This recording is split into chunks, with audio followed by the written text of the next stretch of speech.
Revolutionary love, black people, revolutionary love, and welcome back to another episode of Make It Plain to People's Talk thing. You're here with your brother Samori and my big brother Aman. Say what's up to the people, Aman. What's up, black people? I done made it on the couch. And remember, if you're not on that black shit, then you must be on that wax shit. No doubt. No doubt. Why you gotta make that face though? I don't know, I just felt like I had to make that face. No doubt, no doubt. Yo, but we talking about a very serious topic today, right? We're talking about a topic that I don't think we talk about enough in our community, and that topic is genocide, which is the strategic killing of a particular group of people. Today, we're discussing the strategic killing of black people. Black people, no doubt, no doubt. Yo, so we brought it to the people, right? Shout out to the folks in Baton Rouge. Shout out to Dillard University as well, right? Check out what they had to say. Do you feel like genocide still exists in the black community today? Most definitely. It's not just in the black community, but yeah, it's all around the world, and it's been there for quite some time. We have lack of knowledge, and therefore we don't understand who we are or any kind of self-value. So there is a mental genocide. We all are affected in some way, shape, or form by the genocide. It's a systematic thing. From the clothes we wear, so the way we operate, the way that we have to live. What is amazing to me is how insidious it is, how calculated it is, how strategically it's planned. And we as a people, we are not even aware of what's going on. It's like a blind man just going around, groping around in the darkness. We've been brainwashed, and it's a disease that we need to disinfect.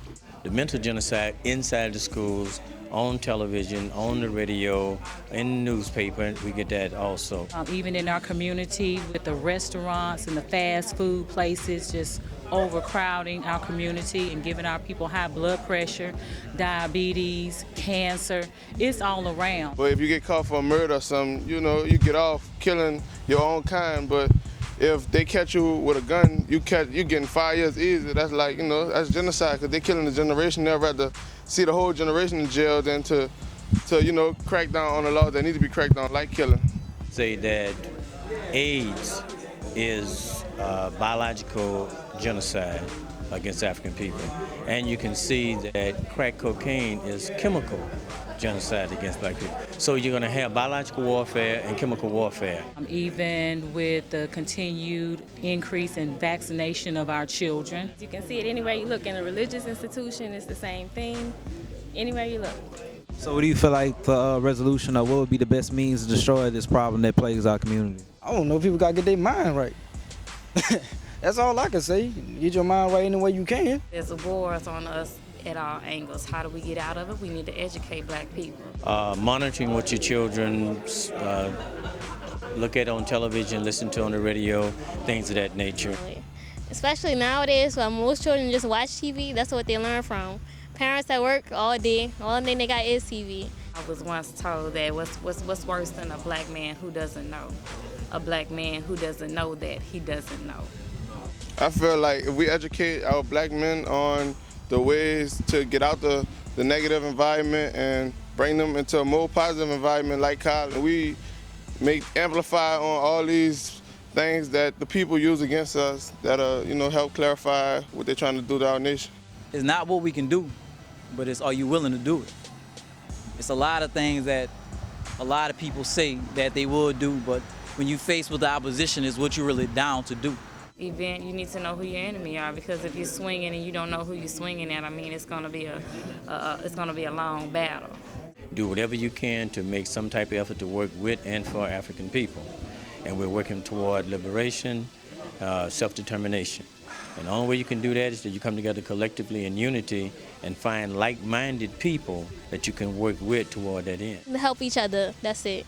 Because nobody else helping us, that's as clear as day. If you can't see that, you blind. Now you're willing to shed blood, that's what a revolution is, bloodshed. So if you ain't willing to shed blood for it, you ain't getting out the genocide.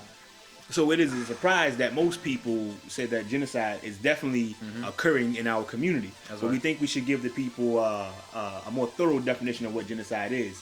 So you had the 1948 Convention on the Prevention and Punishment of Genocide, which said that genocide had two elements. You had the mental element, which was basically the intent to destroy a group in part or in whole, right? But then you also had the physical element, which had 5 acts.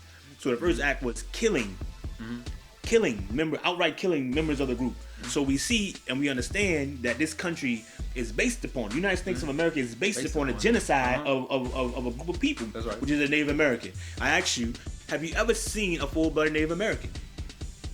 PM? They probably saying no because I never saw. You know what I'm saying? We're not talking about your cousin who claims she's 3/5 Indian. I'm 3/5 Indian. Right. No, you're yeah, African. Right. You know what I'm saying? So, but they did this through smallpox blankets. Smallpox blankets. What kind of people would do something like that, man? But also did it through killing off the buffalo, which was the Native Americans' livelihood. You know what I'm saying? Their food, they use it for their shelter and their clothing. You know, but they also have another element of genocide, which says the causing of serious bodily or mental harm to a group. And we'll break that down for us. And how does that happen in our community? If you go to any park, anywhere around the United States, anywhere around the world, that's a big park, you'll see white folks walking their dogs with no leashes. Now the reason why they can do this is because it's simple. They acclimate the dog, they train the dog from a young age to be dependent on the white person. Same way we are today. We always ask ourselves, why they always talking this black talk? Slavery happened, Obama in office, none of that stuff matters. Right. It does matter, because if you can acclimate somebody or you can train them, which is menticide, killing the mind, then they don't have to be there to rob from us and kill us and rape us the way they've been doing. They got other means of doing it. Television. Flavor of love. But as Carter G. Woodson always said, you can control a man's thinking. You don't have to worry about his actions, right? But there's another element as well to the genocide, which is deliberately inflicting on the group conditions of life calculated to bring about its physical destruction in part or in whole, or in part. Right? So we have our situation where black people in the United States of America are basically in a Skinner box. You know what I'm saying? A real life Skinner box. They put us in so-called projects. That's right. What is this, an experiment? And they sprinkle they put us on top of each other and sprinkle little crumbs and watch us fight each other. You know what I'm saying? For those crumbs. This is not something that is done accidentally. That's right. This is something that is done strategically. You know what I'm saying? But the Maafa is a condition of life that these Europeans have put us through. The great disaster that we've been going through with these Arabs and these Europeans for the last 200 years, 2,000 years, right? But we also have imposing measures intended to prevent births within the group. Right? Break that down a little bit, brother. All right. One example is they went to Baltimore, and because the population was swelling, it had black women having babies left and right. White folks got nervous because they always been nervous and scared about numbers. So what they do, they went to each school giving away free birth control packets and things like this, thus enabling the women to have babies. Another example, the push for homosexuality. Homosexuality is one of the worst parts of menticide and genocide you ever could make, because if you can get the man in the community to believe that he's a woman, then the structure of the community crumbles in itself. It's simple, and that's anywhere you go. That is the worst part. That's one of the most foulest examples of genocide. Homosexuality. But also, because it's definitely preventing the birth.